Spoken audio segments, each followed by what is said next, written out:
Camp के अलावा भी जो पेशेंट कैंप से पहले से हैं उनमें क्या इम्प्रूवमेंट हुई, उनकी उपलब्धि क्या है, उस पर भी हम थोड़ा सा चर्चा करेंगे। वो पेशेंट भी यहाँ पे साथ में ही हैं।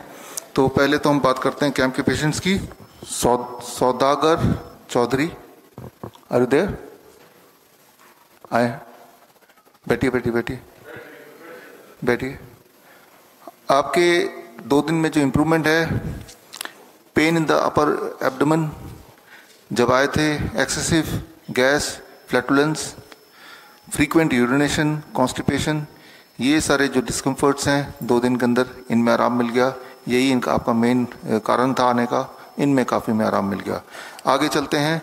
देवेंद्र सिंह, देवेंद्र सिंह जी हैं यहाँ पे, पीछे आप बैठे हैं। और 18 मेडिसिन आप लेते थे जब आए थे, 18 में से 13 दवाइयाँ बंद हो चुकी हैं, ख़त्म हो चुकी हैं। और बीपी की दवाई भी ख़त्म हो गई। दवाई ख़त्म होने के बाद भी आपका बीपी अभी का लेटेस्ट है 120/70, राइट। तो ये एक अच्छी इम्प्रूवमेंट है। अस्थमा की दवाई भी ख़त्म हो गई, 3 स्टेरॉयड है वो भी बंद हो गए। और बाउल मूवमेंट इम्प्रूव हो गया, या यूरिन आउटपुट इम्प्रूव हो गया, डिस्टर्ब स्लीप इम्प्रूव हो गया, फीलिंग फीवरिश उसमें सुधार आ गई। तो ये पिछले 2 दिन की आपकी उपलब्धि है। अगला पेशेंट पे चलते हैं हम। कविता यादव है यहाँ पे? कविता, हाँ है ना, ठीक है। कविता जी इधर बैठे हैं। और आप जब आए थे,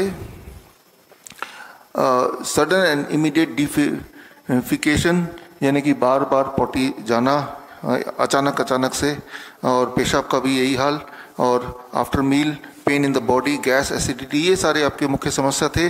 अब ये समस्या, गैस भी चली गई, बार बार पॉटी जाने की समस्या चली गई, पेन अभी भी है, वो भी थोड़ा ठीक हो जाएगा। 4 दवाइयाँ लेते थे, चारों की चारों बंद हो गई, और एसिडिटी में भी इम्प्रूवमेंट है। ये आपकी 2 दिन में 48 आवर्स की उपलब्धि है। आगे चलते हैं।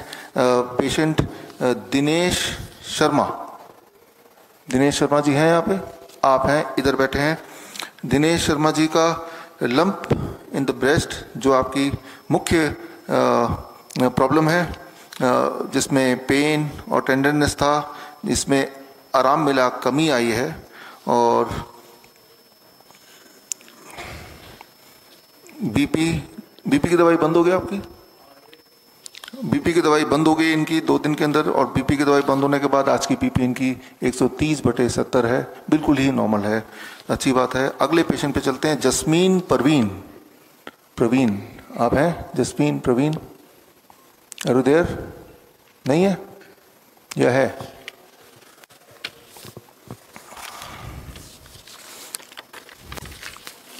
यह है Anjani Prasad, Anjani Prasad, yes you are there. Anjani Prasad, आपके खूब सारे यहाँ पे लंबी लिस्ट है, जिनमें इम्प्रूवमेंट मिला है। पैरों की सूजन में इम्प्रूवमेंट है, चेहरे पे सूजन में, आप chronic kidney disease, hypertension, diabetes, इन तीनों परेशानियों की वजह से आए हैं। और फिलहाल आपका जो क्रोनिक किडनी डिजीज़ के मुख्य जो सिम्टम्स होते हैं, सूजन आना पैरों में, हाथों में, चेहरे पे, ये सारे में आपको काफ़ी इम्प्रूवमेंट मिल गया है। आप इनसे मिलकर देख सकते हैं अंजनी जी को। और एपिटाइट इम्प्रूव हुआ है, भूख ना लगना, ये अच्छा हो गया। और मेडिसिन तो ले ही नहीं रहे हैं, मेडिसिन ले रहे हैं? कोई नहीं ले रहे हैं। जब आए थे तब 12 मेडिसिन लेते थे क्या? अब 0 मेडिसिन हो गया, 12 मेडिसिन गायब हो गए। और बीपी जब आए थे दवाई के साथ, तब बीपी आपकी 150/90 थी, आज दवाई नहीं है, बीपी 140/80 है, तो बीपी भी सही हो गया। तो ये आपकी उपलब्धि है। ब्लड शुगर आपका जब आए थे विद ऑल द मेडिसिन 132 था, फास्टिंग, आज फास्टिंग 106 है, तो लेकिन बिना किसी दवाई के। तो यानी कि डायबिटीज़ हो, हाइपरटेंशन हो, क्रोनिक किडनी डिजीज हो, तीनों दिनों में, इन 2 दिन में यहाँ तक पहुँचा दिया है। अभी तो कल का दिन भी बाकी है, और कल नहीं, मैं तो बोलता हूँ 1 महीना ढंग से करना है, 1 महीना ढंग से करना है इसको। आगे चलते हैं यहाँ पे। त्रिलोकीनाथ जी, आप यहाँ बैठे हैं। आप त्रिलोकीनाथ जी, तो आप इंसुलिन पे थे, 30 यूनिट इंसुलिन लेते थे, 30 यूनिट आने से पहले। अभी आज कोई इंसुलिन लिया आपने? आज 0 हो गया, 30 यूनिट इंसुलिन का पूरी तरह खत्म हो गया, बिल्कुल फिनिश। और इंसुलिन नहीं लेने के बावजूद भी आज का जो फास्टिंग है इनका 155 mg पर डेसीलीटर, यानी कि आपके बॉडी ने इंसुलिन वाला काम कर दिया, आपके फूड एज मेडिसिन ने इंसुलिन वाला काम कर दिया।